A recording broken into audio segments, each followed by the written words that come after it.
A farmhouse is shown at the start of the film. It was the night time in that farmhouse, and a bright light shines through. This gleaming light is nothing else than a magical creature. In the morning, when farmer sees his farm has been ruined by someone, as a result, the owner rages because everything happened as a result of that light. The farm owner calls his three sons and instructs them to guard the farm. Here we observe the owner's youngest son, John, who is regarded as an idol by all. His older brother benefits from his kindness. John's brother asks him to guard the farm alone. John agrees and prepares to guard the farm on his own. John hears a strange voice while sitting alone on the farm. A white horse stood behind him. When he turned around and looked back, John could not believe what he was seeing. When he saw such a large white horse, he now tries to grab the horse by tying a rope to it. That horse being to run, but John maintains a firm grip on the rope. This is why John is being moved with that horse. The horse becomes unbalanced and falls into a swamp as it moves forward.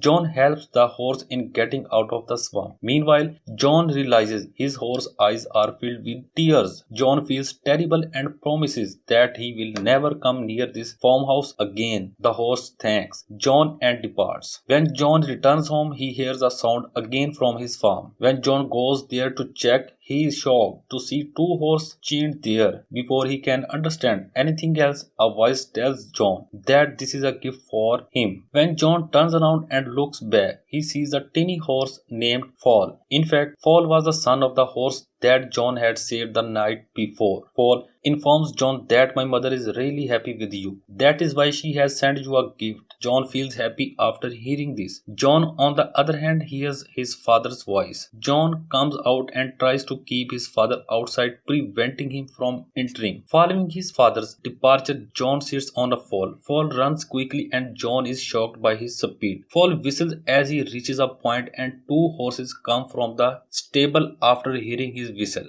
John thinks he will sell these horses at the market. When John takes these horses to the market, people are shocked by their beauty. No one has ever seen such a splendid horses like this. Many people talk about buying these horses from John. Fall also advised John to sell these horses to the older man. John, on the other hand, wants to sell these horses to the king. When the king arrives, he is fascinated with the horse, but his minister believes they are stolen horses. The king takes advantage of this and takes John's two horses without payment. When John talks about the money, he remains silent and leaves. John is scolded by Fall, who says, I have already told you to sell these horses to that old man. When Fall notices him sad, he whistles again and the horses come back to him. The king's carriage tips over due to these two horses. They are thrown into the floor sad. King grows raged, but he can't say anything because of the chamber. He asks John to send money for these horses. John sets high price for the horses, forcing the king's people to advise that he employ John for his work, because if John live here, the king would take revenge for his insult. John accepts the king's offer and begins working for him. Now the king's assistant advises him to call a phoenix bird by John, which was firebird and difficult to bring. According to king assistants, calling the bird is difficult and John would never be able to do it. In the meanwhile, you would sentence him to death.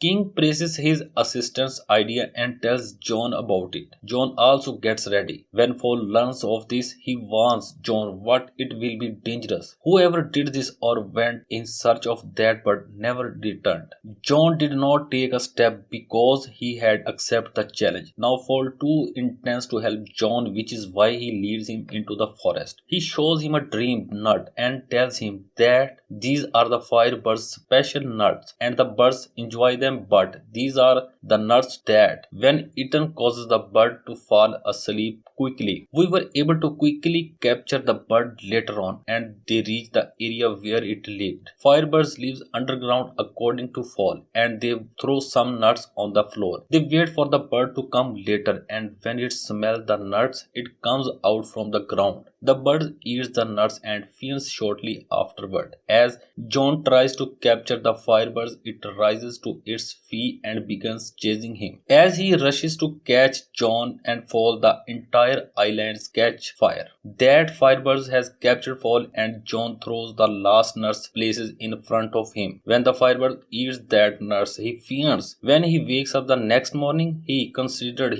himself claimed by them. When John sees that firebird, he sees tears in his eyes, which makes him feel pretty bad for him. As a result, he frees the firebird. The bird flies away by opening his feathers as he releases. While on his way out, he gives one of his feathers to John, which was glowing from the heat. Paul assures John that the king would not forgive him now. However, John claims that seeing this feather will convince them that they have captured the firebird. When John goes to the king and king does not believe in anything. The next day John was brought for the death punishment. John displays the feather, but it is no longer shining, and the king orders to kill John. As the king orders his death sentence, the firebirds appear. Everyone is shocked after seeing him and they all believe in John. As a result, the king must withdraw his death sentence. Additionally, the king gives promotions to John. This raised the king even more, so he asks his minister to devise a new plan. After much thought, the minister suggests that we send John to bring a mountain princess. Firstly, John would not succeed, and if he does, it is still in your favor. You could marry that princess. You have the benefit on both sides. King really likes this idea and sends John on this mission. John finally makes it to the Sar mountains where the princess rises. He sees that on the mountain the way of getting into the castle is made up of a thick ice layer. It was quite tough to break that, and in the meantime a firebird's feather comes and the ice wall collapses, causing the remaining ice layer to break. A water flood comes and floats and falls in it afterward. Like a snowball, he drops down from the mountain. When John enters the castle, he notices a large number of girls. All them were sleeping. It was extremely difficult to identify the true princess among them. However, when a firebird's feather falls near a girl, John recognizes her as the princess. When John sees that girl's beauty, he becomes astonished and he informs her that his king is interested in marrying him. The girl, on the other hand, says that if your king is so powerful, he would have been here to talk me. That girl jumps down from the mountain after saying this. John too is unconcerned about his own life and jumps down after the princess. Paul saves them both and carries them down by riding them on his back. After observing John, Paul realizes that he is being too like the princess. Paul realizes that if the king finds out, it will be a problem for him. Princess was listening in on their talks secretly. She too thinks she is starting to like John. When they return to the king, everyone is amazed to see such a gorgeous princess. Now that he has seen John alive, king rages, but his followers try to understand him that this is fruitful for him. Now they are promoting John, but he is not happy about it. He was worried about the princess, so he went to see her secretly. Before he can tell the princess anything, the king's people arrives and take her away. The king proposes the princess. She sets a condition to marry him if he could not bring the ring that belonged to her grandmother to the princess. That ring was lost in the sea. She will not marry until she receives the ring. Following this, king grows anxious and John arrives. As he stands there, the king shouts him. Paul is asked about the ring by John, but he replies he does not know anything about it. Paul tells his mother about it. She informs him that the ring is in the whale's belly that can be found near a small island in the sea. John goes with Paul, but he falls down due to a collapse with several birds around. It is revealed that John has reached the whale. John notices a large chain in the sea as well as a whale trapped in the chain. When John comes out, Paul informs him that the entire island is whale about Paul's mother has informed. John takes off the whale as who has done his to him. The whale says that I have eaten some sheep by accident. That's why the whale had been imprisoned by the other sailors. However, this whale now wants to correct its mistake. John is sad for the whale and he has a plan. He believes that by helping the whale in sneezing, he will be able to get everything out of him. According to the plan to go inside the whale's nose and tackle it. In the meantime, the whale sneezes and all of the ships emerge from his stomach. Later on, the whale returns to the sea. Following the whale's departure, John is reminded of the ring and becomes sad. As a result of the whale's absence, a crab appears with the ring. It tells John that the whale has sent this ring for you because that whale knows about the harsh feeling. They later return to the princess. They take a look at the firebird that the king has tied to the building. When John gives the princess the ring, she knows that he can do anything for her. On the other hand, the king's man was peering through the microscope at Fall. He feels Fall is a devil when he listens to him speak. They all go there to capture Fall, and the king also wakes up. When he spots him near the princess window, he shoots Fall, and John, despite his best effort, was unable to save him. On the other hand, the king announces that John has been fired from his job as the princess kidnapper. After a few days, he will put to death. Meanwhile, princess meets Fall and informs him that he has been difficulty as a result of her idea. She claims that to escape marriage, she has asked the king to shower in 3 different pots. The first pot will be filled with hot water, while the second will be filled with chilled water. The third pot, on the other hand, would have boiled milk. He informs the king that by doing this, they will be young once more. It does not seem good to the king. The king's man advises him to perform a test on John's first. Princess wants Fall on an idea to avoid this. If they placed her grandmother's ring in the first pot, the firebird's feather is in the second pot, and the life and death flowers are in the third pot. John's life might be saved as a result. Paul asks about these flowers to the princess. She claims that these flowers can only be found in the last corner of the world. This, according to Paul, will take a long time. Princess, on the other hand, claims that due to your speed, this task would be completed quickly. Despite being injured, Paul goes to get the flower. The pots are prepared the next morning, and the king decides that this is the appropriate time to tell everyone how kind he is. He informs everyone that this process is John's second chance, because if he succeeds in this, John will be released. Later, he pushes John into the pot, and the princess places her ring secretly in the pot as well. Because of the ring, John is able to exit and the first section and enter the second. The firebird, who is watching everything, begins to scream. His voice reaches the unchained feather, which flies in and falls in the pot. John eventually falls into the third and final pot. Princess was anxiously awaiting the arrival of Fall. On the other hand, we see Fall reaching the flower. Before picking the bloom, Fall realizes that whoever does so will die. Regardless, he plucks the blossoms. Everyone there believes John is dead, and they begin to leave sadly. Fall appears and throws the flower in the pot. Later, Jones comes from the pot looking like a prince. The king, after watching this, jumps into the first pot as well. Instead of being young, he is trapped in a bubble and goes from there. Everyone is overjoyed and they crown John as their new king. John and Princess go out in search of the Fall. Fall believes he is about to die, but Princess tells him that the flower was just taking his test. At the last scene, we see the marriage of John with Princess, and the movie ends here. Viewers, I hope you like this explanation. Then subscribe my channel and press the bell notification so that our video can reach you first, and obviously we can be encouraged. Stay with us, stay connected, and thanks for watching.